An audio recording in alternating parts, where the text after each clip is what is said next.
கிறிஸ்துவுக்குள் அன்பான தேவஜனமே, உங்களோடு கூட மீண்டும் ஒரு விசை ஆண்டுடைய நாமத்தை கொண்டு உங்களை மீண்டும் சந்திப்பதிலே மிகுந்த மகிழ்ச்சி அடைகிறேன். இந்த ஆன்லைன் வழியாக தேவனுடைய நாமத்தை துதிப்பதும் அவருடைய சத்தியத்தை கேட்பதும் மிகுந்த சந்தோஷமான காரியம். தாவீது பக்தன் கூறுகிறார் சங்கீதம் 105 அதிகாரத்திலே, கர்த்தரை துதித்து அவருடைய நாமத்தை பிரஸ்தாபம் பண்ணுங்கள், அவருடைய செய்கைகளை ஜனங்களுக்குள்ளே பிரஸ்தாபப்படுத்துங்கள், அவரை பாடி அவரை கீர்த்தனம் பண்ணுங்கள், அவருடைய அதிசயங்கள் எல்லாம் தியானித்து பேசுங்கள். எப்படின்னா தாவீது பக்தன் அவ்வளோ அனுபவிச்சிருக்கிறாரு.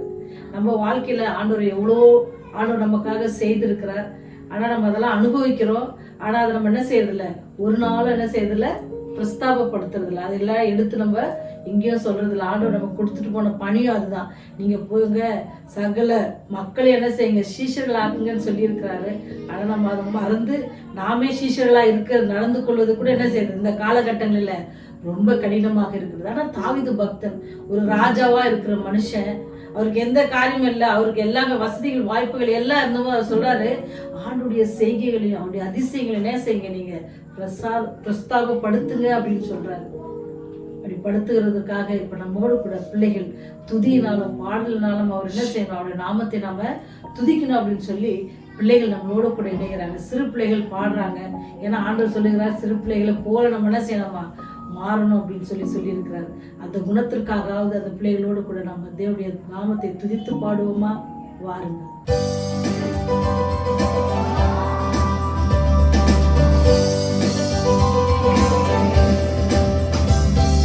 இயேசு கற்பித்தார் ஒளி வீசவே, சிறு தீபம் போல இருள் நீக்கவே, அந்தகாரலோகில் ஒளி வீசுவோம், அங்கும் எங்கும் எங்கும் பிரகாசிப்போம். முதல்வர்க்காய் ஒளி வீசுவோம், ஒளி மங்கிடாமல் காத்துக் கொள்ளுவோம். இயேசு நோக்கி பார்க்க ஒளி வீசுவோம், அங்கும் எங்கும் எங்கும் பிரகாசிப்போம்.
அன்பும் பலனும் தினம் நிலைக்க பாதை காட்டுவார் அவர், பாதை காட்டுவார்.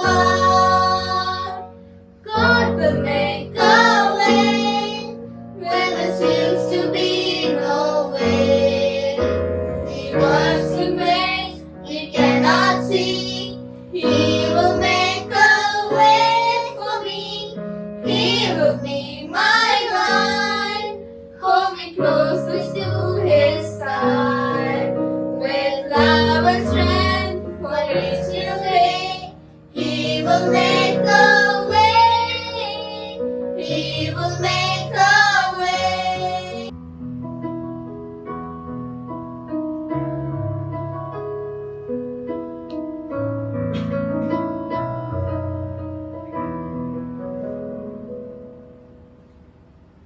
பலவீனத்தில் பலனீரே, நம்மிடம் பொக்கிஷம் நீரே, எனக்கெல்லாம் நீரே.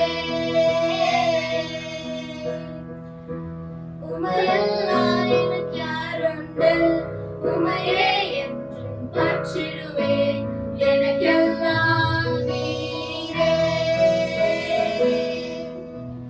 இயேசுவே என் இரட்சகரே, பாத்திரர் நீரே. எந்தன் இயேசுவே என் இரட்சகரே, பாத்திரர் நீரே. பாவங்கள் அனைத்தையும் சுமந்தீரே, உந்தன் நாமத்தை உயர்த்திடுவேன், எனக்கெல்லாம் நீரே. உம் கரத்தால் என்னை தூக்கி நீர் உணர்ந்த என்னை உயிர்ப்பித்தீர், எனக்கெல்லாம் நீரே. இயேசுவே என் இரட்சகரே, பாத்திரர் நீரே. எந்தன் இயேசுவே என் இரட்சகரே, பாத்திரர் நீரே. கிறிஸ்துவுக்குள் அன்பான தேவ ஜனங்களே, உங்களோடு கூட நான் சேர்ந்து தேவனுடைய நாமத்தை மகிமைப்படுத்துவோம், அவருடைய நாமத்தை பிரஸ்தாபப்படுத்துவோம். தேவன் எனக்கு கொடுத்த இந்த மட்டில்லா கிருபைக்காக ஆண்டவருக்கு துதியும் நன்றியும் சோஸ்திரத்தையும் எடுத்துக்கொள்கிறேன். நாம் பாவிகளாய் இருக்கையிலே அவருடைய அன்பு நமக்கு பெரியதா இருக்கிறது. நம்முடைய பாவத்திற்கு ஏற்றபடி அவர் நம்மை தண்டியாதபடிக்கு ஒவ்வொரு நாளும் பாதுகாத்து பராமரித்து போஷித்து நம்மை வழிநடத்துகிறார். அப்படிப்பட்ட ஆண்டவரை நாம் எப்படி வைத்திருக்கிறோம்?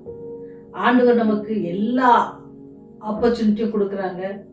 ஆண்டவர் நம்ம எல்லாவற்றிலும் நம்மை தேற்றுறாங்க, ஆற்றுறாங்க, எல்லாம் பண்றாங்க. ஆனா நாம என்ன செய்யறோம்? அந்த ஆண்டவருக்காக நம்முடைய நிலைமை எப்படி இருக்கிறது? நம்ம பார்த்தோம்னா உலகத்தினுடைய காரியங்களை பார்த்தோம் அப்படின்னு சொன்னீங்கன்னா, சுதந்திரத்திற்காக அநேக போராட்டங்கள் பிரிட்டிஷிடமிருந்து போராடி நம் நாட்டிற்கு சுதந்திரத்தை பெற்றுக் கொடுத்தார்கள். ஆனால் அந்த சுதந்திரம் நம்மை எவ்வாறாக வழிநடத்தியது? இந்த உலகத்துல வாழ்ற இந்த வாழ்க்கைக்கு அந்த சுதந்திரம் எப்படி பயன்படுகிறது? பாத்தீங்கன்னா அவங்கவுங்க இஷ்டத்துக்கு அந்த சுதந்திரத்தை பயன்படுத்தி கொண்டிருக்காங்க. அதுக்குதான் ஆண்டவர் சொல்ற, இந்த சுதந்திரத்தை அன்றுகளோடு கூட தேவனுடைய வார்த்தையை பகிர்ந்து கொள்ளும்படியாக தேவன் செய்திருக்கிற கிருபைக்காக நன்றி செலுத்துகிறேன். நாம் தேவனுடைய வசனத்தை தியானிக்கும்பாக ஒரு சத்தியத்துல எப்படி இருக்கிறதோ அதை நாம் நல்லபடியில் கற்றுக்கொள்ளும்படியாக ஆவியானவர் நம்மோடு கூட இடைப்படும்படியாக நாம் ஒரு விசை கூட ஆண்டுடைய பாத்துல ஜெபத்தோட காத்திருப்போமா? எங்களை அதிகமாய் நேசித்து எங்களை வழிநடத்துகிற எங்க பரலோக தந்தையே, சாமி, இந்த காலகட்டத்திலும் கூட நீர் எங்களை பாதுகாத்து நோய் தொற்று ஒன்றும் எங்களை அணுகாதபடிக்கு உடைய ரத்த கோட்டைக்குள்ளே எங்களை மறைத்து நீர் எங்களை பாதுகாத்து பராமரித்து வந்திருக்கிறீர் சாமி. அதற்காகவே நன்றியோடு துதிக்கிறோம், சோஸ்தரிக்கிறோம். அதே வேளையில கஷ்டப்படுகிற பிள்ளைகளும் கூட நினைவு கூறுகிறோம். மருத்துவமனையில் கஷ்டப்படுகிற பிள்ளைகளை நினைவு கூறுகிறோம். வீட்டிலே கஷ்டப்படுகிற பிள்ளைகளை நினைவு கூறுகிறோம் சுவாமி. ஒவ்வொருவரும் கூட உங்களுடைய கிருபை இருக்கட்டும். ஆண்டவரே, உங்களை நான் அடிமைத்தனத்திலிருந்து மீட்டு கொண்டேன், உங்களை சுதந்திரவாளிகளாய் ஆக்கிவிட்டேன் என்று சொன்னீரே. அந்த சுதந்திரத்தின் தன்மையை நாங்கள் எவ்வாறு எங்களுடைய ஆவிக்குரிய வாழ்க்கையில பயன்படுத்துகிறோம் கர்த்தாவே என்பதை நினைப்பூட்டும்படியாக நீர் ஒரு விசை கூட எங்களோடு கூட இடைபட வேண்டுமா அவருடைய வார்த்தை கெஞ்சி கொண்டாடுகிறோம். கேட்கிற பார்க்கிற ஒவ்வொரு பிள்ளைகளுக்காக செவிக்கிறோம் ஆண்டவரே. இந்த வசனம் அவளுக்கு பிரயோஜனம் உள்ளதாகவும் ஆவிக்குரிய வாழ்க்கையிலே இன்னும் கூட ஒரு படி உம்மிடத்துல சேருகிற ஒரு காரியமாக இருக்க இந்த அவள் செலவழிக்கிற இந்த நேரம் இருக்கத்தக்கதாக நீர் பயன்படுத்த வேண்டுமா என்று கேட்கிறோம் சுவாமி. ஆண்டவரே, நாங்கள் ஒன்றும் அறியாதவர்கள் ஆண்டவரே. பரலோகத்தின் வார்த்தைகள், உம்முடைய வார்த்தைகளை அறிவதற்கு உம்முடைய ஆவியானவர் எங்களோடு கூட இடைப்பட வேண்டும் சுவாமி. நாங்கள் ஞானத்தில் குறைவிடுவர்கள் கர்த்தாவே. ஆண்டவரை புரிந்து கொள்வதில் நாங்கள் குறைவிடுவர்கள் கர்த்தாவே. நீர் எங்களோடு கூட இடைப்படுங்க. உம்முடைய அன்பை நாங்கள் புரிந்து கொள்ள எங்களுக்கு வழி செய்யுங்க. இயேசுவின் வழியாய் ஜெபிக்கிறோம் ஜீவனுள்ள நல்ல தகப்பனே, ஆமென். தேவ பிள்ளைகளே, நம்ம பார்த்தோம் அப்படின்னு சொன்னா இந்த காலகட்டத்துல எங்க பார்த்தாலும் செய்திகள் நம்ம மனசுக்கு விருப்பமான செய்தியா இல்லை. நாங்க அந்த ஊர்ல இருந்து எங்க ஊருக்கு நாங்க வந்துருவோம், எந்த வித பிரச்சனை இல்லாம வந்துருவோம்னு 4-3 மாசங்களாக காத்திருந்த மக்கள் ஊருக்கு என்ன செய்ய முடியல, அவங்க இல்லத்துக்கு போய் சேர முடியாதபடிக்கு ஒரு சேதம். அப்படிதானுங்களே நியூஸ் பேப்பர்ல படிக்கிறோம். மூணார்ல பாத்தீங்கன்னா நிலச்சரிவு. இன்னும் நேற்று முந்தானேல் பெய்த மழையினால என்ன செஞ்சீங்க, அந்த பிரிட்ஜ் உடைஞ்சி அந்த ஊர்ல ஒரு 300 பேர் ரொம்ப கஷ்டப்படுறாங்க, 300 குடும்பங்கள் கஷ்டப்படுது. இதெல்லாம் கேட்கிறோம். ஆனா நமக்கு என்ன இருக்கு, நாட்டுல சுதந்திரம் இருக்கு. நம்முடைய ஆண்டவர் நம்ம என்ன செஞ்சிருக்கிறாரு, எவ்வளவு அழகா பாதுகாத்திருக்காரு. அதுக்காக அந்த மறித்தவர்கள் கஷ்டப்படுகிறவர்கள் என்ன இல்ல கெட்டவங்க, நாம நல்லா இருக்கிறோம், நமக்கு நோய் தொண்டும் வரல அப்படின்னு சொன்னா நம்ம நல்லவங்கன்னு கிடையாது. ஆனாலும் இந்த உலகத்துல ஆண்டவர் நமக்கு என்ன செஞ்சிருக்கிறாரு, சுதந்திரத்தை கொடுத்திருக்கிறாரு. நீங்க பாத்தீங்கன்னா சிருஷ்டிப்பு தான் அதுக்கு ரொம்ப முக்கியமான ஒரு காரியம். ஆண்டவர் தன்னுடைய வார்த்தையினால என்ன செஞ்சாருன்னா உலகத்தையே சிருஷ்டித்தாங்க. எல்லாம் சிருஷ்டித்து ஆண்டவர் ஆதாம் ஏவாளை என்ன செஞ்சாங்க, உருவாக்குனாங்க. உருவாக்கிட்டு என்ன செஞ்சிருக்கலாம், அவங்கள ஒரு ரோபோட் மாதிரி வச்சிருந்துருக்கலாம். ஆனா ஆண்டவருக்கு என்ன செஞ்சாரு, அவங்களுக்கான சுதந்திரத்தை கொடுத்தாரு. என்ன செஞ்சாரு, நீங்க இந்த தோட்டத்துல எல்லாம் போங்க, எல்லாம் செய்யுங்க. ஆண்டவர் அவங்களை எதையும் என்ன செய்யல, கட்டுப்படுத்தல. ஆனா அவங்களுக்கு என்ன செஞ்சாரு, ஒரே ஒரு கண்டிஷன் மட்டும் இருந்துச்சு. கண்டிஷன் என்ன, இந்த தோட்டம் முழுசும் நீங்க பண்படுத்துங்க, உலாவி வாங்க, அங்க விளைகிற கனிகள் காய்கள் எல்லாவற்றையும் சாப்பிடுங்க, எல்லா சுந்தருக்கான ஒரே ஒரு அந்த மரத்துக்கிட்ட மட்டும் நீங்க போகாதீங்க அப்படின்னு சொன்னாங்க. ஆனா சாய்ஸஸ்னா அவங்களுக்கு தான், அவங்க எப்போ தோணுதோ அப்போ போய் அவங்க வேலை செய்யலாம். ஆண்டோட நீங்க இந்த டைம்ல போய் 1 to 2 இந்த வேலை செய்யணும், அந்த மாதிரி அவ்வளோ ஒரு ஃப்ரீடம். ஆண்டவர் நம்ம வாழ்க்கையில அப்படிதான், உங்களுக்கு எனக்கும் அது மாதிரி தான் கொடுத்துருக்காரு. அப்படிதானுங்களே, உங்களுக்கு எனக்கும் அந்த மாதிரி ஒரு சுதந்திரத்தை தான் ஆண்டவர் கொடுத்துருக்கிறாரு. நம்மள கூட ஆண்டவர் சொல்ல, நீ கண்டிப்பா என்ன காலைல எஞ்சுதான் நீ எனக்காக ஜெபம் பண்ணணும், என்கிட்ட ஜெபம் பண்ணணும், அப்பதான் உனக்கு ஆகாரம் தருவேன், அந்த மாதிரிலாம் சொல்லியிருக்கிறாரா? இல்ல. ஆனா ஆண்டவர் என்ன சொல்றாரு, இதெல்லாம் செய்யுங்க, இதெல்லாம் செய்யணும் அப்படின்னு நம்ம கொடுத்துருக்கிறாரு. செய்யறதும் செய்யாததும் யார் கையில இருக்கு, உங்ககிட்ட கொடுக்குற அப்படின்னு சொல்லி. அதுதான் ஆண்டவர் நமக்கு கொடுத்த சுதந்திரம், ஆதாம் ஏவாளுக்கு கொடுத்த சுதந்திரம். அந்த சுதந்திரத்தை அவங்க எப்படி பயன்படுத்திக்கிட்டாங்க, அவங்க பயன்படுத்த விதத்தினால பாவம் உண்டாச்சு. அதே சுதந்திரத்தை உங்களுக்கு எனக்கு கொடுத்துருக்கிறாரு. நீங்களும் நானும் அந்த சுதந்திரத்தை எப்படி பயன்படுத்துறோம். நீங்க பாத்தீங்கன்னா சுதந்திரம் அப்படின்னு சொன்னா என்ன நினைக்கிறீங்க, நமக்கு இஷ்டமானதெல்லாம் நம்ம செய்யலாம், அது சுதந்திரம் நினைக்கிறீங்களா?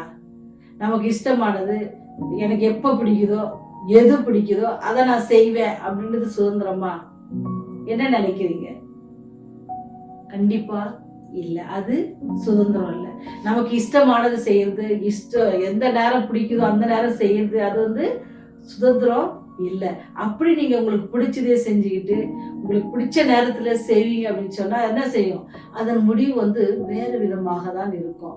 ஏன்னா வேதாகமத்துல ஆண்டவர் சொல்றாரு, இந்த உலகத்துக்கு அவர் வந்த போது அவர் என்ன சொன்னாரு, நான் என்ன செஞ்சேன், இந்த உலகத்துக்கு வந்திருக்கிறேன், எதுக்காக வந்திருக்கிறேன், கட்டுண்டவர்களை விடுதலை பண்ணவோ, நொறுங்குண்டவர்களை தேற்றவோ, ஒவ்வொரு காரியமா படிப்படியா சொல்லுவாங்க ஆண்டவர். அதற்காக வந்திருக்கிற அந்த செய்தியை தான் நான் என்ன செய்யணும், எல்லாருக்கும் சொல்லணும். ஏன்னா நம்மளாம் பாவத்துல ஒரு காலத்துல கட்டுண்டவர்களா இருந்தோம். அதற்காக என்ன செஞ்சாரு? அவரு ஜீவனையே கொடுத்து என்ன செஞ்சிருக்கிறாரு?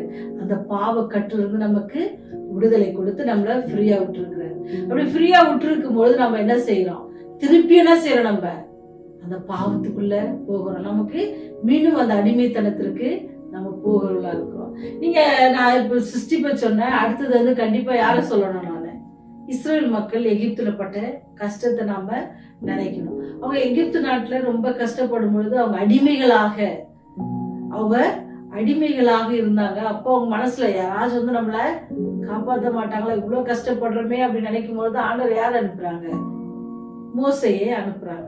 மோசஸ் அனுப்பும் பொழுது அவர் அங்க போகும்போது கேட்பாரு, நாங்க போகும்பொழுது பார்வோன் என்னை பார்த்து கேட்பாரு, நான் சொன்னேன்னா இது உனக்கு யாரு சொன்னது, அவர் பேர் என்ன அப்படின்னு கேட்பாரு. அதுக்கு நானே கர்த்தர் அப்படின்னு சொல்லுவார் ஆண்டவர். ஐ ஆம் தட் ஐ ஆம். அந்த ஒரு ஐ ஆம் அந்த வார்த்தை இருக்கு பாத்தீங்களா, அதுல என்ன இருக்கு? சுதந்திரம் இருக்கு. ஏன்னா விடுதலை இருக்கிறது. அந்த வார்த்தையில விடுதலை இருக்கிறது. அந்த வார்த்தை தான் என்ன செய்யுது? பார்வோன் கிட்ட போகுது. ஆனா அந்த வார்த்தை என்ன செய்யல? பார்வோன் மதிக்கல. அப்படி மதிக்காத போது அவங்களுக்கு ஏற்பட்டது என்ன ஏற்பட்டதுன்னா 10 வாதைகள். அந்த 10வது வாதையின் போதுதான் உணர்றாரு, ஓகே அந்த மாதிரி ஒரு கடவுள் உண்மை உள்ள தெய்வம் இருக்கிறார். அவர் தான் என்ன செஞ்சிருக்காரு? கண்டிப்பா இவங்களை அனுப்ப சொல்லி இருக்கிறாரு, எனக்கு உத்தரவு கொடுத்திருக்கிறாரு அப்படின்னு சொல்லி அவங்க நினைச்சு என்ன செய்யறாங்க? அதுக்கப்புறம் கதையெல்லாம் உங்களுக்கு தெரியும். அவங்க விடுதலை பெற்று எகிப்து அடிமைத்தனத்துல இருந்து என்ன செஞ்சாங்க? விடுதலை பெற்று வந்து கொண்டிருக்காங்க. அப்படியே அவங்க வரும் பொழுது என்ன ஆகுது? அவங்களுக்கு ஆண்டவர் என்ன செய்யறாருன்னா, விடுதலை பெற்றுட்டாங்க, வராங்க. அதனால ஆண்டவர் அப்படியே விடல, வர வழியில என்ன செஞ்சாங்க?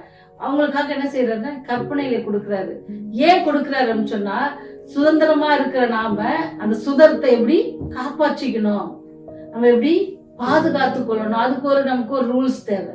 அதுதான் ஆண்டவர் வந்து அதை அவருடைய குணாதிசயங்களாக நமக்கு கொடுக்கிறாரு. ஏன்னா நீங்க வந்து என்ன நினைங்க, நான் தான் கடவுள், என்னை உங்களுக்கு கடவுளே இல்லை அப்படின்னு சொல்லி ஆண்டவர்களுக்கு உணர்த்தும்படியாக. ஏன்னா அவங்களை விடுவித்த உங்களையும் என்னையும் பாவத்திலிருந்தும் இந்த நோயிலிருந்தும் எந்த காரியத்துல இருந்தும் விடுதலை பண்ணணும் அப்படின்னு சொன்னா யார்தான்? அவர் மாத்திரம்தான். அவர் இல்லாம நமக்கு என்னது இல்லை? ஒண்ணுமே இல்லை.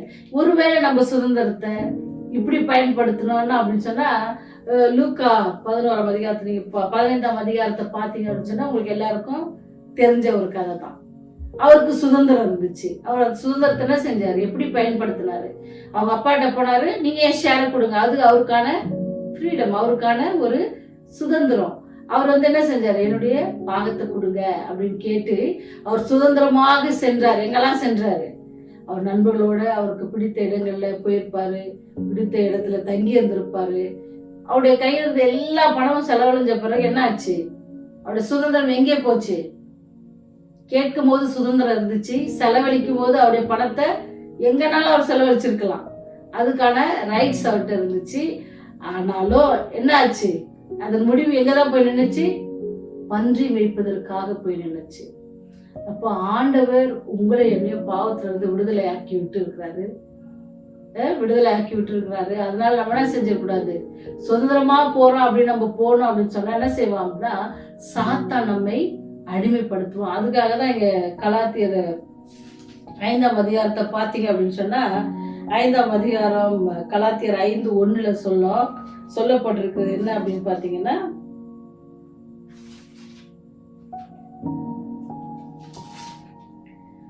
ஆனபடினாலே நீங்கள் மறுபடியும் அடிமைத்தனத்தின் நுகத்துக்கு உட்படாமல் கிறிஸ்து நமக்கு உண்டாக்கின சுவாதீன நிலைமையிலே நிலை கொண்டிருங்கள். ஆண்டவர் சொல்றாரு, நான் என்ன செய்யறேன்? நீங்க பாவத்துல இருந்து பாவத்திலே நீங்க என்ன செஞ்சிடக்கூடாது, மடிந்து போயிடக்கூடாதுன்னு சொல்லி அவர் என்ன செஞ்சா, பரலோகத்தை விட்டு என்ன செஞ்சாரு? இந்த பூலோகத்துக்கு வந்தாங்க. இந்த பூலோகத்துக்கு வந்து அவர் என்ன செய்யறாரு அப்படின்னு சொன்னா, உங்களுக்காக உங்களையும் என்ன செய்யறாரு? இந்த பாவத்துல இருந்து நம்ம மீட்க ரட்சிக்க அவர் என்ன செய்யறாரு? தன் ஜீவனையே கொடுக்கிறாரு. கொடுத்து நம்மளை சுதந்திரமா விடுறாரு. திருப்பி நம்ம என்ன செய்யக்கூடாதான்? அந்த பாவத்துல போய் அடிமைப்படக்கூடாது. ஏன்னா ஆண்டவர் உங்களை என்ன செஞ்சிருக்காரு? உங்களை சுவாதீனமாக்கி இருக்கிறாரு. நீங்க என்ன செய்யலாம்? சுதந்திரமா இருக்கலாம். ஏன்? அவர் உங்களை விடுவித்திருக்கிறார். அவர் உங்களை என்ன செஞ்சிருக்கிறார்? ரத்தத்தினால மீட்டு இருக்கிறார். அப்படி ஒரு சுதந்திரம் உங்களுக்கு எனக்கும் கிடைச்சிருக்கிறது. அந்த சுதந்திரத்தை நாம் எப்படி பயன்படுத்தணும்? நம்ம இஷ்டத்துக்கு உலக பிரபான காரியத்திற்காக நம்மை பயன்படுத்தி கொண்டிருக்கிறோமா? நம்ம நினைக்கிறோம் நமக்கு எல்லாம் செய்யறதுக்கு, பவுல் சொல்வார், எனக்கு எல்லாம் செய்வதற்கு தகுதியா இருந்தாலும், ஆனா நான் எல்லாத்தையும் செய்வதில் என்னது, எனக்கு அது தகுதியா இருக்கு, எனக்கு எல்லாமே செய்யறதுக்கு ரைட்ஸ் இருக்கு, ஆனா நான் எல்லாத்தையும் செஞ்சேன் அப்படின்னு சொன்னா அது எனக்கு என்னவா இருக்காது? தகுதியா இருக்காது அப்படின்னு சொல்ற. அப்ப கிறிஸ்துவ பிள்ளைகளாகி நீங்களும் நானும் இந்த காலகட்டங்களில நம்ம நம்ம உலகம் சுதந்திரம் அடைஞ்சிருச்சு, எங்க நாடு சுதந்திரம் பெற்றுருச்சு அப்படின்னு சொன்னா, எல்லாம் பெற்றாலும் நீங்க சுதந்திரவாளியா இருக்கீங்களா? இல்ல நீங்க இன்னும் அடிமைப்பட்டவர்களாக இருக்கிறீங்களா? சில பாவங்களுக்கு அடிமைப்பட்டு இருக்கிறீங்களா அப்படின்னு சொல்லி நீங்களே உங்களை என்ன செய்யணுமா? நோக்கி பார்க்கணும். ஆண்டவரே, நான் எதற்கு அடிமையா இருக்கிறேன்?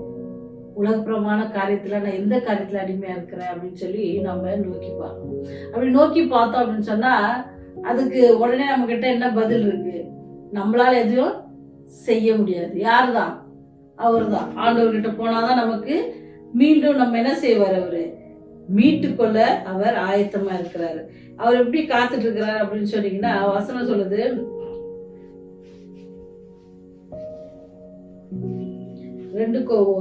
2 கொரிந்தியர்ல உங்களுக்கு வசனம்,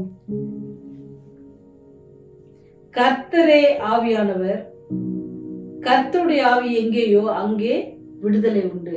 ஒருவேளை நம்ம 2 கொரிந்தியர் 2ஆம் அதிகாரம் 17ஆம் வசனம், கர்த்தரே ஆவியானவர், கர்த்தருடைய ஆவி எங்கேயோ அங்கேயே விடுதலை உண்டு. அப்ப நம்ம கர்த்தருடைய ஆவி நம்மிடத்துல இருக்கணும். எங்க கர்த்தருடைய ஆவி என்ன? கர்த்தருடைய ஆவி என்ன ஆவி?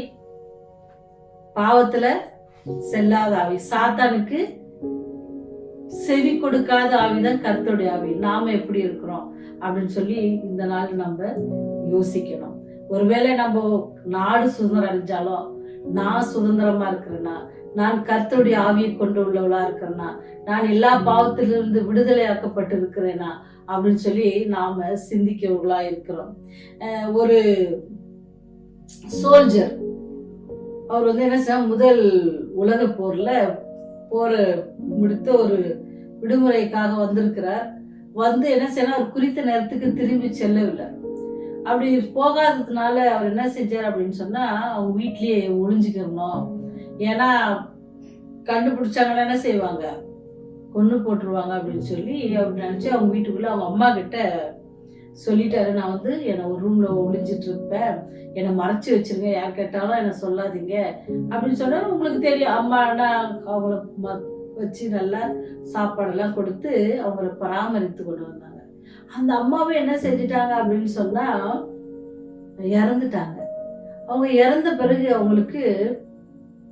அவருக்கு ஒரே இதுவாயிருச்சு, ஐயோ இப்ப நான் என்ன பண்ணுவேன், என்னை யாரு பாதுகாப்பாங்க, எனக்கு யாரு ஆகாரம் கொடுப்பாங்க அப்படின்னு சொல்லி அவர் மனசுல யோசித்தவரோ, சரி நான் ஏதாவது பண்ணணும் அப்படின்னு சொல்லி பக்கத்துல இருக்கிற ஒரு காவல்துறை அதிகாரத்துல போறாரு. ஆனா அங்க போன பிறகுதான் தெரியுது, அவர் 1 வருடத்திற்கு முன்பதாக என்ன செஞ்சிருக்காரு, அவர் பணியில இருந்து விடுவிக்கப்பட்டிருக்கிறார். சில நேரங்கள்ல அது தெரியாம அவர் என்ன செஞ்சிருக்காரு, 1 வருஷமா தன்னை ஒழித்து கொண்டு பயந்து அப்படி இருந்திருக்கிறாரு. நீங்களும் நானும் அப்படிதான். ஆண்டவர் நம்மை பாவத்திலிருந்து என்ன செஞ்சிட்டாரு, விடுதலை ஆக்கிட்டாரு. அதை உணர்ந்தவர்களாக நாம் என்ன செய்யக்கூடாது, ஐயோ நான் பாவத்துல இருக்கிறேன்றதே நம்ம நினைச்சிட்டு இருக்கக்கூடாது. நம்ம யார் விடுதலை பட்டா, ஆவியானவர் நமக்கு நம்மோடு கூட இருப்பார்னு சொன்னா அது நமக்கு என்னது, நமக்கு விடுதலை உண்டு. அப்ப அந்த விடுதலை பெற்றிருக்க நாம் என்ன செய்யறோம், சில நேரங்கள்ல திருப்பி அடிமைத்தனத்துக்குள்ளேயே நம்ம போகிறோம். நம்ம விடுதலை பெற்றவங்க யாரை பிடிச்சிக்கணும், இயேசு கிறிஸ்துவ பிடிச்சிக்கணும். அவரை பிடிச்சு கொள்ளும் பொழுது நமக்கு என்ன உண்டு, விடுதலை உண்டு. திருப்பி நம்ம அந்த பாவத்துக்குள்ள நாம போக மாட்டோம். எப்படி நம்ம உலகத்துல போராடி கொண்டிருக்கோமோ, ஏன்னா போராட்டம் யாருக்குதான், சாத்தானுக்கும் கடவுளுக்கும் இருக்கு. அது மத்தியில நீங்களும் நானும் யாருக்கு பக்கத்துல இருக்கிறோன்றதுதான் ரொம்ப முக்கியம். நமக்காக ஜீவன் கொடுத்தவருக்காக நிற்க போறோமா, நம்முடைய சுதந்திரத்தை யாருக்காக நம்ம பயன்படுத்த போறோம். நம்ம சுதந்திரத்துல நம்ம காப்பாற்றி நமக்கு ஜீவன் தந்தவருக்காக அவர் சொன்ன சொற்படி நாம நடக்க ஆவலா இருக்கிறோமா, இல்ல நம்மை அடிமைப்படுத்தி கொண்டே இருக்கிற ஒரு மகன் இருக்கிறான், அந்த மகனோட பின் செல்ல காத்திருக்கிறோமா? அதுதான் பவுலப்பன் சொல்றாரு, நீங்க என்ன செய்யாதீங்க, அடிமையின் ஆவியை வச்சுக்காதீங்க. நீங்க அடிமைப்பட்டது எப்பவுமே நினைச்சுக்காதீங்க. அதை விட்டு வெளியே வாங்க. ஆண்டவர் உங்களை மீட்டுட்டார். நானே ஒரு காலத்துல சொன்னேன், என்ன செய்யணும், நீங்க எல்லாரும் நியாயப்பிரமாணத்துக்கு கீழ்ப்படியணும் அப்படின்னு சொல்லிட்டு இருந்தேன். அந்த நியாயப்பிரமாணத்தை நீங்க கீழ்ப்படியணும் அப்படின்னு சொன்ன எந்த நியாயப்பிரமாணம்? மோசே நியாயப்பிரமாணத்தை அவர் ரொம்ப உறுதியா பற்றி கொண்டு பிரசங்கம் பண்ணிட்டு கொடுத்தார். சரிங்களா? எல்லாருக்கும் அவர் என்ன செஞ்சாரு? பிரசங்கம் பண்ணிட்டு கொடுத்தார். நீங்க கலாத்தியர்ல பாத்தீங்க அப்படின்னு சொன்னா 5ஆம் அதிகாரத்துல விருத்த சேதனத்தை பத்தி சொல்றாரு. விருத்த சேதனம் பண்ணி கொண்டால் கிறிஸ்துவினால் உங்களுக்கு ஒரு பிரயோஜனம் இராது என்று பவுலாகிய நான் உங்களுக்கு சொல்லுகிறேன். மேலும் விருத்த சேதனம் பண்ணிக்கொள்கிற எந்த மனுஷனும் நியாயப்பிரமாணம் முழுவதும் நிறைவேற்ற கடனாளியா இருக்கிறான். இதெல்லாம் அதெல்லாம் பண்றதை காட்டிலும் நம்ம யாரை பற்றி கொள்ளணுமா? ஆண்டவரை. நம்ம எதுல இருந்து? அடிமைத்தனத்துல இருந்து. இதெல்லாம் வெளிப்பிரகாரமான செய்கிற செய்களை காட்டிலும் நம்ம யார? ஆண்டவரை நம்ம உள்ள மனசுல வச்சு அவர் நமக்காக மரித்தார் அப்படின்னு சொல்லி நம்ம என்ன செய்யணும்? மாறணும் அப்படின்னு சொல்லுது. சகோதரரை, நீங்கள் சுவாதீனத்திற்கு அழைக்கப்பட்டீர்கள். இந்த சுவாதீனத்தை நீங்கள் மாமிசத்துக்கு ஏதுவாக அனுசரியாமல் அன்பிலே ஒருவருக்கொருவர் ஊழியம் செய்யுங்கள். இதுதான் நமக்கு எடுத்த சுதந்திரம். அவர் சொல்றாரு, எப்படி என்ன சுதந்திரம் அப்படின்னு சொன்னா, நீங்க ஒருவருக்கு ஒருவர் அன்பிலே ஊழியம் செய்யுங்க.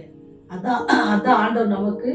ஏன்னா அவர் அன்பா இருக்கிறாரு. அவர் சொல்றாரு, என்னை நேசிக்கிறேன்னு சொல்றவன் என்ன போல இருக்கணும்னு அவர் ஆசைப்படுறாரு. அவர் ரொம்ப அன்பான ஆண்டவர். அப்போ உங்களுடைய சுதந்திரம் எப்படி இருக்கணும்னா, அவர் எப்படி நம்ம பாவிகளா இருக்கும்போதே அவர் நம்மை நேசித்தாரோ அதே போல நாம ஒருவர் நேசிக்கிற கடனாளிகளாய் இருக்கிறோம். முன்னிடத்தில் நீ அன்பு கூறுவது போல பிடத்தில் அன்பு கூறுவாய் என்கிற இந்த ஒரே வார்த்தை ஞாயிற்றுக்கிழமை முழுவதும் நிறைந்திருக்கிறது அப்படின்ட்டு சொல்லப்படுது. அப்ப நம்முடைய சுதந்திரத்தை, நம்முடைய விடுதலையை நாம் எப்படி பயன்படுத்தணும்? ஃபர்ஸ்ட் நம்ம விடுதலை ஆக்கப்பட்டிருக்கோன்றத ஃபர்ஸ்ட் நம்ம விசுவாசிக்கணும். எப்படி விடுதலை ஆக்கப்பட்டிருக்கோம்? ஆண்டவருடைய இரத்தத்தினால. பாவ அடிமைத்தனத்திலிருந்து நம்மை மீட்டு கொண்டிருக்கிறார். அந்த விடுதலை, அதை விட வேற விடுதலை நமக்கு தேவையில்லை. இந்த உலகத்துல இருக்கிற காரியங்கள் எல்லாம் எல்லாமே கொஞ்ச காலத்துக்கு தான். இந்த கஷ்டங்கள் எல்லாம் கொஞ்ச காலத்தோட முடிஞ்சிடும். ஆனா நித்திய ஜீவனுக்கான ஒரு விடுதலை அப்படின்னு சொன்னா அது ஆண்டவருடைய ரத்தத்தில் மாத்திரம் இருக்கு. அவரை விசுவாசிக்கணும், அவரை நம்பணும். அவர் நமக்கு கொடுக்கிற சால்வேஷன் நம்ம என்ன செய்யணும்? ரொம்ப அற்பமா எண்ணாதபடிக்கு உணர்ந்தவர்களாக அதை பின்பற்றி அவருடைய அன்பை நம்ம பற்றி கொள்ளணும். அப்படி நம்ம பற்றி கொள்ளும் போது ஆண்டவர் நமக்கு பெரிய ஆசீர்வாதங்களை வச்சிருக்கிறாரு. என்ன ஆசீர்வாதங்களை வச்சிருக்கிறாரு அப்படின்னு சொன்னா, விடுதலை பெற்றுட்டு நம்ம என்ன செய்வோமா? ஆண்டவரோடு கூட அரசாளுகிற 1000 வருடம் அரசால போகிறோம். எங்க? ஆண்டவரோடு கூட. எப்போ? நம்ம பாவத்தை அடிமைத்தனத்திலிருந்து மீட்டவர்களாக அவர் நமக்கு கொடுத்த கட்டளையின்படி நடந்து அவருக்கு கீழ்ப்படிந்து அவர் இந்த உலகத்தை விட்டு பரம்பேறும் பொழுது சொன்னது போல, உங்கள் இருதயம் கலங்காது இருப்பதாக நான் போறேன், உங்களுக்காக ஒரு ஸ்தலத்தை ஆயத்தம் பண்ண போறேன், அந்த ஸ்தலத்துல என்ன செய்வேன்? திரும்பி உங்களை அழைத்து கொண்டு போவேன் அப்படின்னு சொல்லி இருக்கிறார்.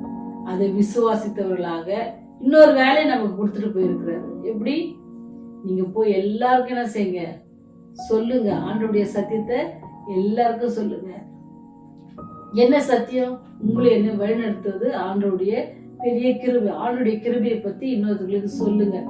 ஆண்டவர் எனக்கு எவ்வளவு இரக்கமா இருந்தார், என்னுடைய பாவத்திற்கு ஏற்றபடி என்னை தண்டியாதபடிக்கு என் மேல் எவ்வளவு இரக்கமா இருந்தார், என் தேவைகளை எல்லாம் ஏற்ற நேரத்துல சந்தித்தார். வேதாமத்துல நிறைய ஸ்டோரிஸ் இருக்கு. வருகிற நாட்களை ஒவ்வொரு நாளும் வேதாமத்தில் உள்ள சாட்சிகள், ஒவ்வொரு மனுஷனும் எப்படி சாட்சிகளா இருந்தாங்க, அவங்க வாழ்க்கையிலிருந்து நாம எப்படி சாட்சிகளா ஆண்டவருக்காக இருக்க முடியும் அப்படின்னு நம்ம படிக்க போகிறோம். இந்த சுதந்திர தினத்துல கூட உங்களுக்கு ஒரு செய்தி என்னன்னா, ஆண்டவர் உங்களுக்கு எனக்கு ஒரு பெரிய சுதந்திரத்தை கொடுத்திருக்கிறாரு. என்ன விடுதலை அப்படின்னு சொன்னா, ஆண்டவர் சொல்றாரு, பாவத்திலிருந்து நான் உங்களை மீட்டு கொண்டேன். நீங்க இனிமேல் பாவத்திற்கு அல்லது யாருக்கும் அடிமை இல்லை. நீங்கள் விடுதலையாக்கப்பட்டிருக்கு. விடுதலையாக்கப்பட்டவங்க எவ்வளவு சந்தோஷமா இருக்கணும். எல்லா காலத்திலயும் விடுதலையாக்கப்பட்டவங்க எப்படி இருப்பாங்க? சந்தோஷமா இருப்பாங்க. அவங்க என்ன செய்வாங்க? அந்த சந்தோஷத்தை எல்லா இடத்துலயும் பகிர்ந்து கொள்வாங்க. அப்படித்தானே? பவுல் விடுதலையாக்கப்பட்ட பொழுது, சவுல் பவுலாக மாறி தன்னுடைய பழைய இதுல இருந்து விடுதலையாக்கப்பட்ட பொழுது அவரை யாரும் கண்ட்ரோல் பண்ணவே முடியல. ஏன்னா அவர் அந்த விடுதலையை உணர்ந்தார். அதுதான் நமக்கு உங்களுக்கு எனக்கு ஆண்டவர் கொடுக்கிற பெரிய விடுதலை. என்ன விடுதலைன்னா, பழைய காரியத்தெல்லாம் நம்ம ஆண்டவர் சொல்றது, பழையெல்லாம் ஒளிந்து போயின, எல்லாம் புதியதாயின. அதான் நமக்கு கிடைச்சிருக்கிற ஒரு பெரிய விடுதலை. நம்ம பழசெல்லாம் மறந்து எப்படி யாரு எங்க எவ்வளவு சேதங்கள், எவ்வளவு கஷ்டங்கள். பவுல் பத்திலாம் நம்ம படிக்கணும் அப்படின்னு சொன்னா அதுக்கெல்லாம் நமக்கு வயசும் பத்தாது, அதுக்கான விசுவாசமும் பத்தாது. அவ்வளோ ஒரு பெரிய மேன்மையான காரியங்கள் அந்த விடுதலை. நீங்களும் நானும் அதே மாதிரிதான் பாவத்துல இருந்தோம், விக்கிரங்களை வணங்கி இருந்தோம், உலகப்புறமான காரியத்துல மூழ்கி இருந்தோம். ஆனா அதெல்லாம் இல்லை அப்படின்னு சொல்லி ஒரு மெய்யான தேவன் ஒருத்தர் இருக்கிறாரு. அவர் எனக்காக மரித்தாரு, என்னை பாவ உலகத்திலிருந்து என்னை விடுதலை பண்ணினாரு. என்னை பாவத்துல நான் நித்தியமா மரணம் அடைய போற மரண தண்டனை கைதியா இருந்த எனக்கு ஆண்டவர் என்ன செஞ்சாரு? அவர் சொன்னாரு, இல்ல வெண்மதி மறிக்க வேண்டாம், அவளுக்காக நான் மறிக்கிறேன், அவளுடைய மரண தண்டனையை நான் ஏற்றுக்கொள்கிறேன் அப்படின்னு சொல்லி அவர் மரண தண்டனை ஏற்றுக்கொண்டு எனக்கு என்ன செஞ்சாரு? விடுதலை கொடுத்தார். அது எப்பேற்பட்ட விடுதலை!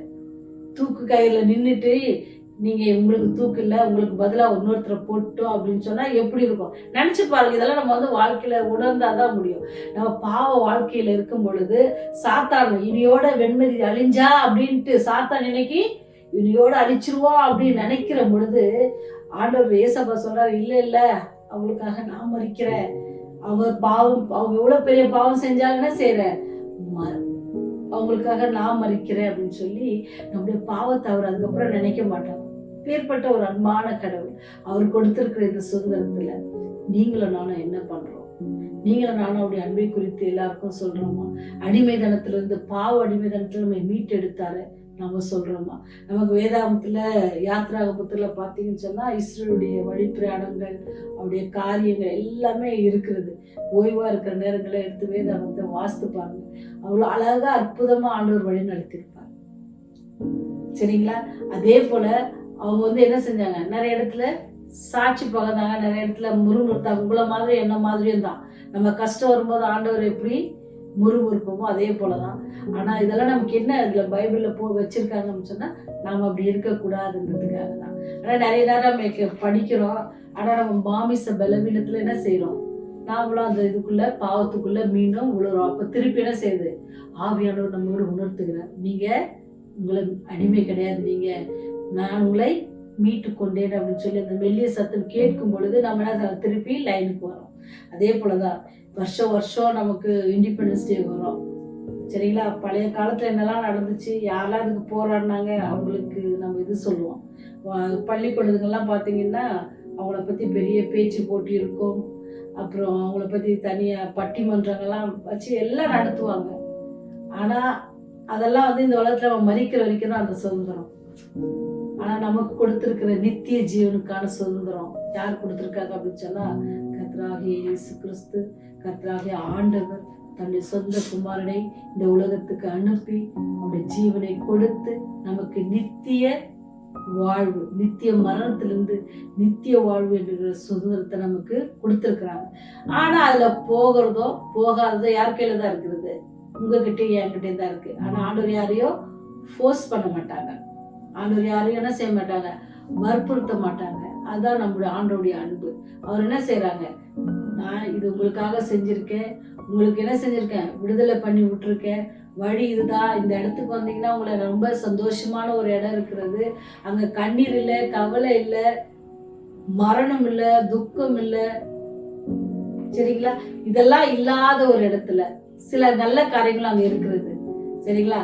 என்ன இருக்கிறது? அங்க எல்லோரும் கூட பரிசுத்தவான்களோட, தூதர்களோட, கொடான கொடி தூதர்களோட ஓசன்னா பாடி அங்க இருக்கிற ஜீவ விருட்சத்தின் கனிகள் மாதந்தோறும் ஒரு கனிகள் வரும். வெளிப்படத்துல வாசித்தீங்கன்னா ரொம்ப ஆச்சரியமா இருக்கும்.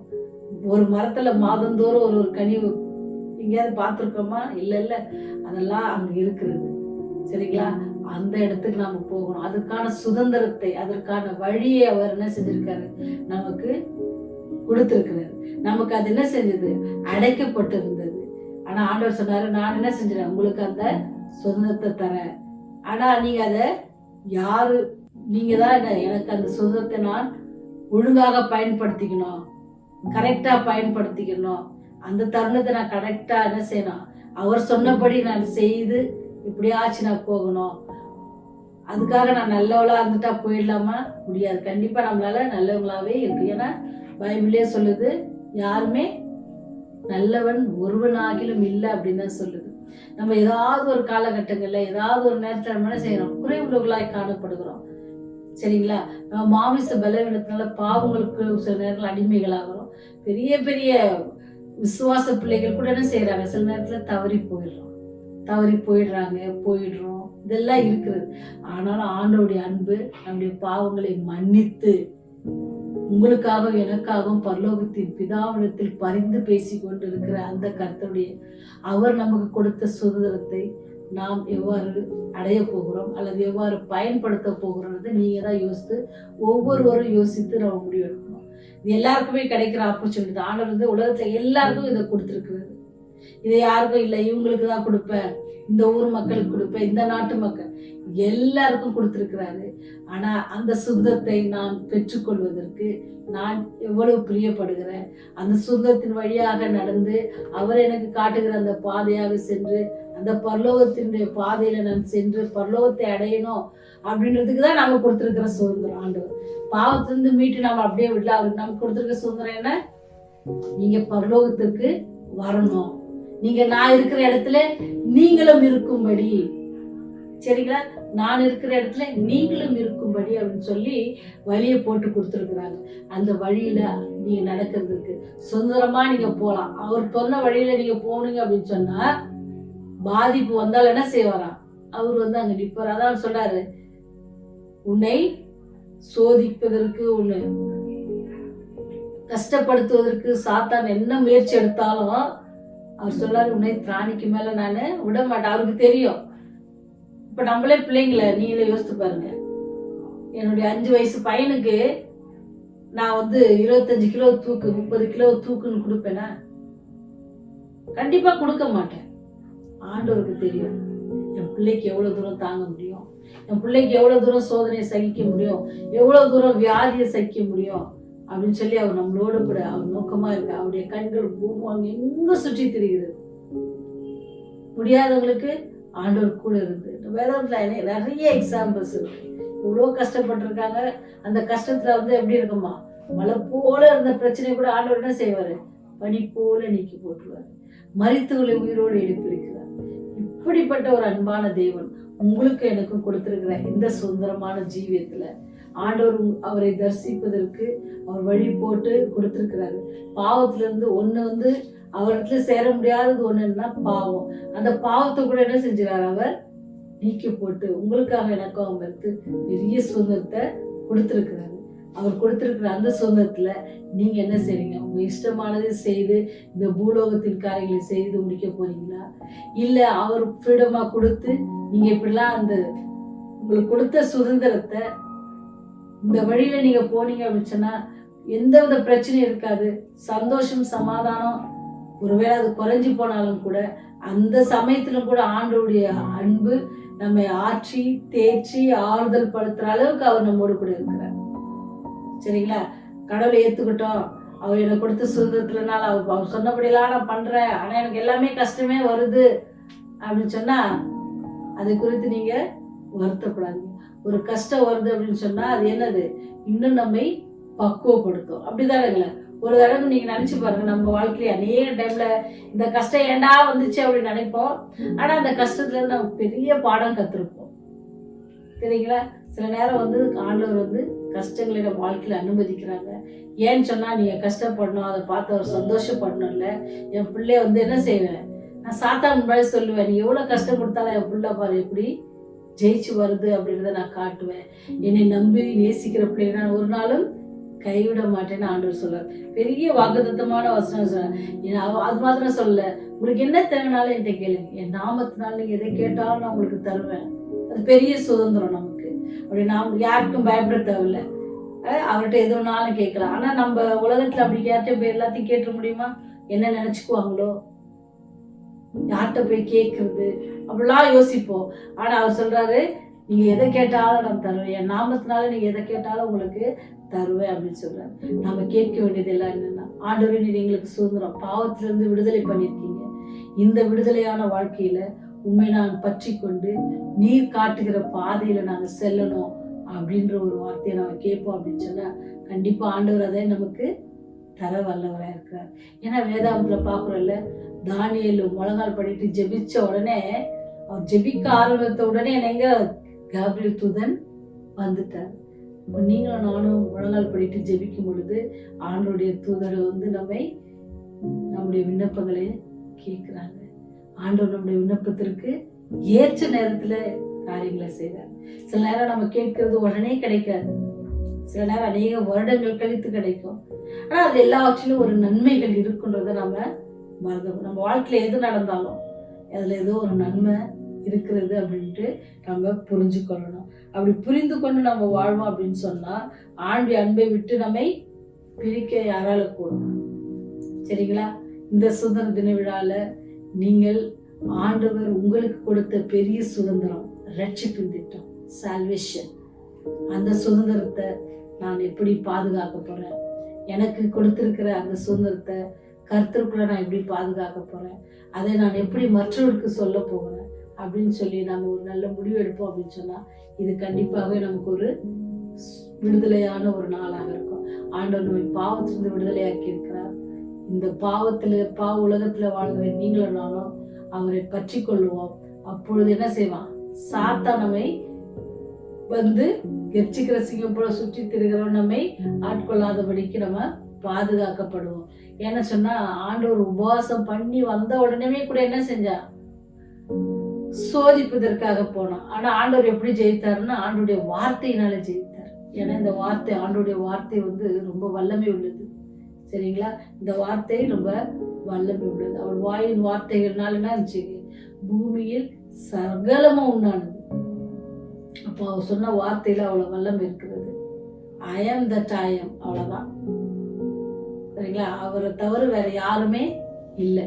அதனால இந்த உலகத்துல நடக்கிற எல்லா காரியத்தை குறித்து பயப்படாதீங்க. இதெல்லாம் கடைசி காலத்துல நடக்கும்னு சொல்லி எல்லாம் எங்க இருக்கு? இந்த வேதாந்தம் முன்னாடி சொல்லி இருக்கிறாரு. ஆண்டவர் வந்து எல்லாவற்றையும் சொல்லி இருக்காரு. இன்னொரு காரியம், நம்முடைய ஆண்டவரத்துல பெரிய ஒரு காரியம், எதையுமே என்ன செய்யல, சொல்லாத காரியத்தை அவர் எதுவுமே செஞ்சது கிடையாது. எல்லாத்தையும் ரெக்கார்ட் பண்ணி வச்சிருக்காரு. ஏன்னா அவருடைய பிள்ளைகள் என்ன செஞ்சிடக்கூடாது, வழி தவறி போயிடக்கூடாது அப்படின்னு சொல்லி நமக்கு, உங்களுக்காக எனக்காக என்ன எல்லாத்தையும் எழுதி வச்சிருக்காரு. அதை நம்ம தான் என்ன செய்யணும்? படித்து புரிந்து கொள்ளணும். புரியாதவர்கள் என்ன செய்யணும்? ஆவியானுடைய ஒத்தாசையை கேட்கணும். அப்படி கேட்கும், அதுதான் என் நாமத்தினால் எதை கேட்கிறாங்கன்னா கார் பங்களால நம்முடைய ரட்சிப்பின் வாழ்க்கைக்கு எதை கேட்டாலும் ஆண்டவர் தர காத்திருக்கிற. ஆண்டவரே, நான் வந்து வேதாங்களை வாசிக்கும் பொழுது எனக்கு விளங்கணும் அப்படின்னு நீங்க கேட்பீங்க அப்படின்னு சொன்னா கண்டிப்பா தர அருவாளவா இருக்கிறார். அவர் உங்களுக்கு எனக்கு கொடுத்திருக்கிற இந்த பெரிய சுதந்திரம், இந்த உலகத்துல ஒவ்வொரு நாளும் காலையில எந்திக்கிறது வந்து பெரிய பாக்கியம். அது ஆண்டுடைய பெரிய கிருபை. சரிங்களா? எத்தனையோ பேர் கிடைக்காத சிலாக்கியம் உங்களுக்கு எனக்கும் ஆண்டவர் கொடுத்திருக்கிறாரு. அவருடைய நாமத்தை சில நாடுகள்லாம் பைபிள்லாம் கிடையாது, பைபிளை யூஸ் பண்ணக்கூடாது. ஆனா நமக்கு கையில வச்சுக்கலாம், பெட்ல வச்சுக்கலாம், செல்ஃப்ல வச்சுக்கலாம். இருக்கா? எல்லார் வீட்டுல நிறைய வச்சிருக்கிறோம். ஆனா அதை நம்ம வாசிக்கிறோமா, அதுபடி நடக்கிறோமா? வாசிக்கிற மாத்திரம் அதுபடி நடக்கிறோமா? அது ரொம்ப முக்கியமானது. பேசுறது ரொம்ப ஈஸி, வாசித்து இன்னொரு புக்கை வாசித்து பாயிண்ட் எடுத்து சொல்றது ஈஸி. ஆனா அதுபடி செய்கிறோமா அப்படின்றத நமக்குள்ளே நாமே கேள்வி கேட்கணும். அப்படின்னு கேள்வி கேட்க போனா நானும் அதுல என்னது ஃபெயில் தான். சரிங்களா? ஆனா ஆண்டவர் வந்து நம்ம எல்லாம் பாஸ் ஆகணும்னு ரொம்ப ஆசைப்படுறாங்க. ஆண்டவர் வந்து நம்ம கொடுத்துருக்க சுதந்திரத்தை, இந்த பிள்ளைங்களுக்குலாம் இவ்வளவு சுதந்திரம், என் ஜீவனையே கொடுத்து அவங்களுக்கு விடுதலை பண்ணிவிட்டேன். ஆனா கூட இந்த பிள்ளைங்க என்ன செய்ய மாட்டாங்க? அந்த விடுதலையை உணராமல் பாவத்துக்குள்ளேயே போறாங்களே அப்படின்னு சொல்லி ஆண்டவர் ரொம்ப வருத்தப்படுவாங்க.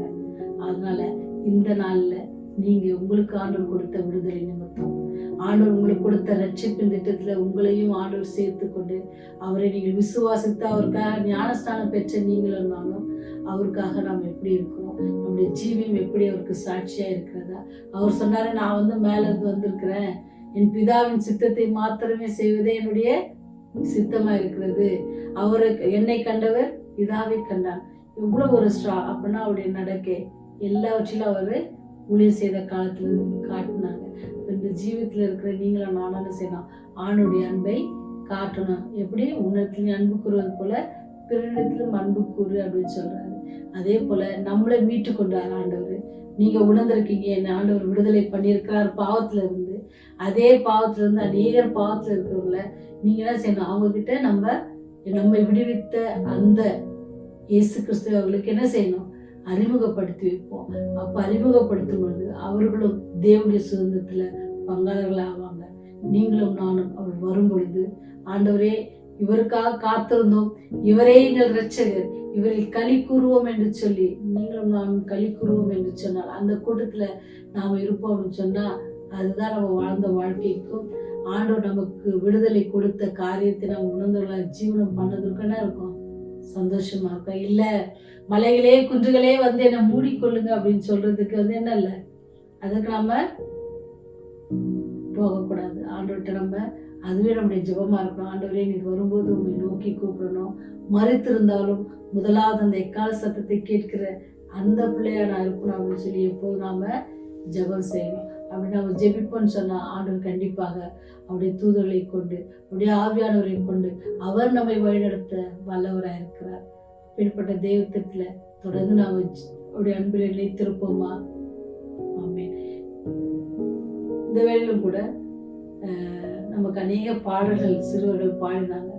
அதுல கடைசியா பாடின பாட்டு என்ன அப்படின்னு சொன்னா, பாவத்தின் பலன் மரணம், ஓ பாவி நடுகிறாய். அதனால பாவத்துல இருப்போம் அப்படின்னு சொன்னா என்ன செய்யணும், அதுல இருந்து நம்ம வெளியே வரணும். ஏன் இயேசுராஜா வருவார், இன்னும் எவ்வளவு நாள் தான் இருக்கா, கொஞ்சம் காலம் தான் இருக்கா. அவர் சொன்ன எல்லா காரியங்களும் நிறைவேறி கொண்டு இருக்கிறது. சரிங்களா? இந்த தொற்று நோய் நீங்க நினைச்சு பாருங்க. நம்மலாம் நோவா கதையை வாசிக்கும் பொழுது ரொம்ப ஆச்சரியப்பட்டோம். எப்படி அவங்க பிழைக்குள்ளேயே இருந்தாங்க அப்படின்னு சொல்லி. லாக்டவுன்ல நம்ம என்ன பண்ணோம், சரிங்களா? ஆண்டவர் எல்லாத்தையும் நமக்கு வெளிப்படுத்துறாரு. அப்படின்னா உலகம் என்ன செய்ய போகுது, சீக்கிரமாக அழிய போகிறது. அப்போ கொஞ்சம் காலம்தான் இருக்கிறது. இந்த கொஞ்சம் காலத்துல உங்களை விடுதலை ஆக்கினவரிடத்துல சேருங்க. அவர் நம்மை பரலோகத்திற்கு கொண்டு சேர்ப்பார். ஜெபிப்போமா? எங்களை அதிகமாய் நேசித்து வழிநடத்துகிற எங்கள் பரலோக தந்தையே சுவாமி, இந்த வேளையிலும் கூட உடைய அன்பிற்காக கொடான கொடி சோஸ்திரம் ராஜா. உடைய ஜீவனை கொடுத்து நீர் எங்களை மீட்டு கொண்டீரே, அதற்காக துதிக்கிறோம், சோஸ்தரிக்கிறோம் சுவாமி. நீர் வல்லவர், நல்லவர், இரக்கம் உள்ளவர் ஆண்டவர். அதற்காக உண்மை துதிக்கிறோம், சோஸ்தரிக்கிறோம். வானாதி வானங்களை உருவாக்கினவரே உண்மை துதிக்கிறோம், சோஸ்தரிக்கிறோம் ராஜா. ஒன்றுக்கும் கவலைப்படாதீர்கள், அந்த பரலோகத்தில் ஆண்டவரே எங்களுக்காக பரிந்து பேசிக் கொண்டிருக்கிற அதற்காக உண்மை துதிக்கிறோம். ஆண்டவரே, ஆகாயத்து பறவைகளை பாருங்கள், அவை விதைக்கிறதும் இல்லை, நூற்கிறதும் இல்லை, அவைகளை போஷிக்கிறேனே என்று சொல்லி இருக்கிறேன். அதே போல எங்களை போஷிக்கிறீர்கள் ஆண்டவரே, அதற்காக நன்றி செலுத்துகிறோம். இது எங்களை அன்றாடம் பாதுகாத்து வருகிற அதற்காக நன்றி செலுத்துகிறோம் சுவாமி. எங்களுக்கு உண்ண உணவு, உடுக்க உடைய, இருக்க இடத்தையும் குறைவில்லாமல் கட்டளையிடுகிறேன். அதற்காக உண்மை துதிக்கிறோம், சோஸ்தரிக்கிறோம் ராஜா. இந்த நாள் முழுவதும் எங்களோடு கூட இருப்பதற்காக நன்றி செலுத்துகிறோம். எங்களுடைய போக்கிலும் வரத்திலும் நாங்கள் கயிற்று செய்த எல்லா காரியங்களிலும் உடைய கிருபை இருந்ததுக்காக நன்றி செலுத்துகிறோம். ஆண்டவரே, கூட விசேஷமாக மன கஷ்டத்தோடு, மனபாரத்தோடு, குடும்ப பிரச்சனைகளோடு, பிள்ளைகளை இழந்தவர்கள், மனைவி இழந்தவர், கணவனை இழந்தவர்கள், பெற்றோர்களை இழந்தவர்கள் எல்லாரும் ஆண்டவரை அமலாய்த்து கொண்டிருக்கிற இந்த காலகட்டத்தில் ஒருவேளை சாத்தான் ஒருவேளை கம்பீர சத்தத்தோடு உதித்து கொண்டிருந்தாலும் கூட தேவன் ஆண்டவரே உடைய ஆறுதலை இந்த பிள்ளைகளுக்கு அனுப்பும் ஆண்டவரே. தேவைகளை சந்திங்க ஆண்டவரே. உடைய கல்வாரி ரத்தத்தினால சுகவீனமா இருக்கிற பிள்ளைகள் எல்லாரும் நீங்க சுகப்படுத்துங்க ஆண்டவரே. ஐயா, இளங்கோக்காக செபிக்கிறோம் கர்த்தாவே. மருத்துவமனையில் இருக்கிற அந்த மகனுக்கு ஆண்டவரே நீரே சுகத்தையும் பலத்தையும் கட்டளையிடுங்க சுவாமி. ஆண்டவரே, உமக்கு சாட்சிகளாக அந்த பிள்ளைகள் ஒரு காலத்தில் நிற்க நீர் உதவி செய்யுங்க. உடைய அன்பை புரிந்து கொள்ள கிருபை செய்யுங்க. மருத்துவர் கண்களில் தய கிடைக்க கிருபை செய்யுங்க சுவாமி. ஆண்டவரே, நாங்கள் ஜெபித்த அநேகருக்கு நீர் விடுதலை கொடுத்து ஆண்டவரே மரண படுக்கையிலிருந்து எல்லோரையும் மீட்டு கொண்டீரே, அதற்காக நன்றி செலுத்துகிறோம் சுவாமி. பாஸ்டர் சாமுவேலுக்காக ஜெபிக்கிறோம். அவர் இருக்கிற சுகவீனம் பலவீனம் எல்லாவற்றையும் நீர் அறிந்திருக்கிறீர். வயதான காலத்திலே கர்த்தாவே நீர் அவரோடு கூட இருங்க, சுகப்படுத்துங்க, பலப்படுத்துங்க. ஒரு சித்தத்திற்கு ஒப்பு கொடுக்கிறோம் ராஜா. அவருடைய மனைவி பிள்ளைகளுக்காக ஜெபிக்கிறோம். ஒவ்வொரு மாற்றுங்க, தேற்றுங்க, வழிநடத்துங்க சுவாமி. ஜெபிக்க கேட்டுக்கொண்டிருக்க ஒவ்வொரு பிள்ளைகளுக்காக ஜெபிக்கிறோம் கர்த்தாவே. கஷ்டத்தோடு இருக்கிறவர்கள், வேலையில பிரச்சனையா இருக்கிறது, ஆண்டவரே வேலைக்கு செல்ல முடியாமல் இருக்கிற பிள்ளைகளுக்காக ஜெபிக்கிறோம். தூர தேசத்திலிருந்து வந்து ஆண்டவரே மீண்டும் தன்னுடைய பணிக்கு செல்ல முடியாத இருக்கிற பிள்ளைகளுக்காக உடைய பாத்துல வருகிறோம் கர்த்தாவே. நீரே பொறுப்பேற்றுக் கொள்ளுங்க ராஜா, நீரே வழி நடத்துங்க. மாலாகாத காரியம் ஒன்றும் இல்லை சாமி. நீர் வல்லவர், நல்லவர், இரக்கம் உள்ளவர் ராஜா. நீர் எங்களுடைய எல்லா தேவைகளையும் சந்தித்திருக்கிறீர். ஆண்டவரையுடைய எண்ணங்களை தூரத்திலிருந்து அறிகிறீரே, அதற்காக உம்மை நன்றியோடு துதிக்கிறோம் சாமி. ஒவ்வொரு மனதின் நினைவுகளை எல்லாவற்றையும் அறிந்திருக்கிறீர். அவருடைய எண்ணங்களை எல்லாம் நீர் ஆசீர்வதித்து ஆண்டவரே அவருடைய சிந்தனையில் இருக்க எல்லாவற்றையும் உடைய கிருபை இருந்து வழிநடத்தணுமா கெஞ்சியோ. அவருடைய விருப்பத்தை எல்லாம் நீங்க நிறைவேற்றுங்க. உங்களுடைய சித்தத்தின்படி நிறைவேற்றி நீர் எங்களுக்கு எது செய்தாலும் நன்மைக்கு என்று சொல்லி நாங்கள் விசுவாசத்தோடு உடைய நாமத்தை பற்றி கொள்ள, இந்த கஷ்டமான சூழ்நிலையிலும் கூட உண்மையே நாங்கள் பற்றி கொள்ள உண்மையே தேடி நீங்க கிருபை செய்யுங்க கர்த்தாவே. ஆபம் சொன்னது போல ஆண்டவரே, அத்தி மரம் துளி விடாமல் போனாலும் திராட்சை செடி கனி கொடாமல் போனாலும் நான் கர்த்தருக்குள் மகிழ்ச்சியா இருப்பேன் என்று சொன்னது போல கர்த்தாவே, நாங்களும் அதை பற்றி கொண்டவர்களாக எல்லா கஷ்டத்தின் மத்தியிலும் உண்மையே நாங்கள் பற்றி கொண்டு உம்மிடத்துல சந்தோஷமா இருக்க நீ கிருபை செய்யுங்க சாமி. உடைய நாமத்துல நாங்க சந்தோஷப்பட கிருபை செய்யுங்க. ஒவ்வொரு நாளும் உடைய ஜீவ சுவாசத்தை எங்களுக்கு நிறுத்தாதபடிக்கு கொடுத்து வருகிறீர்கள். அதற்காக நாங்கள் உங்களுக்கு நன்றியோடு துதிக்கிறோம், சோஸ்தரிக்கிறோம் சுவாமி. எங்களுடைய பாவங்கள், குற்றங்கள், குறைகள், மீறுதல்கள், அநியாயங்கள், தெரிந்தும் தெரியாது செய்த பாவங்கள், தீய சிந்தனைகள், விளையாட்டாய் செய்த காரியங்கள் எல்லாவற்றையும் கூட ஒரு விசை தயவாய் மன்னித்துக் கொள்ள வேண்டுமா கெஞ்சி கேட்கிறோம் சுவாமி. ஆண்டவரே ஆபிரகாம் அம்மாக்காக செபிக்கிறோமானால் அவருடைய மருத்துவமனை வீடு கொண்டு வந்திருக்கு. ஆனால் காலில் இருக்கிற பிரச்சனை இருந்திருக்கு ராஜா. அந்த மகளுக்கு நீரே நல்ல வழியெல்லாம் இல்லாதபடிக்கு காத்து கொள்ள வேண்டுமா கெஞ்சி கேட்கிறோம் சுவாமி. ஆண்டவரே ஒவ்வொரு நீங்க பாதுகாத்து வருகிறீர், கண்ணின் மணி போல பாதுகாக்கிறீர் கர்த்தாவே. ஒவ்வொருவரையும் பேர் பேராக அழைத்திருக்கிறீர் சாமி. பேர் பேரா எல்லாரும் நீ பாதுகாத்து வருகிறீர் சாமி. அதற்காக நன்றி செலுத்துகிறோம். உண்மை அறியாத பிள்ளைகள் கூட ஆண்டவரே உண்மை நோக்கி வேண்டுதல் செய்கிறார்கள் கர்த்தாவே. அவர்கள் எல்லோரையும் நீங்க பாதுகாத்து கொள்ளுங்க சாமி. அவருடைய தேவைகளை எல்லாம் சந்திங்க தேவனே. எல்லோருடைய கரங்களையும் நீங்க ஆசீர்வதிங்க சாமி. அவருடைய குடும்பங்களில் ஆண்டவரே சாப்பாடு குறைவில்லாதபடிக்கு நீங்க பாதுகாத்து கொடுத்து அவளை ஆசீர்வதிங்க சாமி. அந்த பிள்ளையுடைய தேவைகள் எல்லாம் சந்தித்து வழிநடத்துங்க. பள்ளிகளுக்காக ஜெபிக்கிறோம். பிள்ளைகள் ஆன்லைன் கிளாஸ்ல படிக்கிற பிள்ளைகளுக்காக ஜெபிக்கிறோம் கர்த்தாவே. பிள்ளைகள் ஆண்டவரே அதை ஞானத்தோடு கவனத்தோடு படிக்க கிருபை செய்ய, தீய வழிகளில காரியங்கள் மன்னங்கள் செல்லாதபடிக்கு அந்த பிள்ளைகளை பாதுகாத்துக் கொள்ளுங்க. விசேஷமா வாலிப பிள்ளைகளுக்காக ஜெபிக்கிறோம். பிள்ளைகளுடைய கருத்தை கோட்டைக்குள்ள மறைத்து பாதுகாத்துக் கொள்ளுங்க. கடைசி நாட்களில குடும்பங்களில பிரச்சனைகள் கர்த்தாவே, சாத்தான் ஆண்டவரே குடும்பங்களை பிரிப்பதற்காக எண்ணங்களை ஆண்டவரை மாற்றி கொண்டிருக்கிற இந்த காலகட்டத்துல உங்களுடைய பிள்ளைகள் கூட தவறி போய்விடாதபடிக்கு சாமி ஒவ்வொரு நீங்க பாதுகாத்துக் கொள்ள விடுமோ உடைய பாத்துல கெஞ்சி மன்றாடுகிறோம். வயதானவர்களுக்காக ஜெபிக்கிறோம். அவருடைய சாப்பாடுகளையும் சாப்பிடுகிற ஆகாரங்களையும் நீங்க ஆசீர்வதிங்க. நல்ல தேவைக்கேற்ற எல்லா சுகத்தையும் பலத்தையும் கட்டளையிடுங்க. அவள் இருக்கிற நாட்கள் வரைக்கும் சந்தோஷம் சமாதானம் அவளுக்கு அதிகமா இருக்க நீங்க உதவி செய்ய சாமி. அப்படியே ராஜ்யம் வரும்போது ஆண்டவரே நாங்கள் ஒருவரும் கெட்டு போகாதபடிக்கு அந்த நித்தியானந்த ராஜ்யத்தை நாங்கள் பங்கு கொள்ள முடியாது. எங்களுக்காக கல்வாசிகளில் பாடுபட்டு மரித்த ரட்சகர் மீட்பெருமான இயேசுவின் புண்ணிய நாமத்திலே ஜெபிக்கிறோம். ஜீவனுள்ள நல்ல தகப்பனே. ஆமென், ஆமென்.